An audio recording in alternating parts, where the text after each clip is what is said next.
দেখি, তোলো তোলো তোলো তোলো ইলিশ তোলো, ওজন করো দেখি,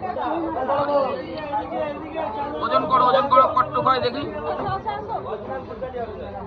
1 কিলো 300। এটা কত করে যাচ্ছে? এটা বেশি দাম বলছো, এটা বেশি দাম বলছো, এত দাম বললে হবে না। একে তো ভিডিওর সামনে, তাহলে কিন্তু মার্কেটে এখন অফ সিজন, এটা ভাবুন এখন অফ সিজন হোক। আরে সমুদ্রের পাশে এসছি, এখানে অফ সিজন বলে কিছু থাকে? একটু দাম হবে স্যার, না না মাইন্ড করলে হবে না। সে নেন, আমি দাম ধরছি। দাম করো কাটো। দেখুন ইলিশ মাছ, এদিকেও মাছ পুরো একদম ছড়াছড়ি আছে। এই দেখুন, কি পম্পলেট? এ তো জম্বুস পম্পলেট। এ কত করে?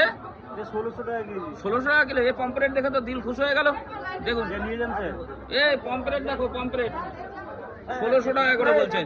দেখুন বিশাল মাছ, বিশাল। আর ইলিশ, ইলিশ নাম কত মাছ খাবে, খেয়ে আর একটা সিস্টেম থাকে না। দেখছি দেখছি দাম। 1550 টাকা। আচ্ছা ওইটা তোমার বড়টা রয়েছে, কি মাছ গো ওটা?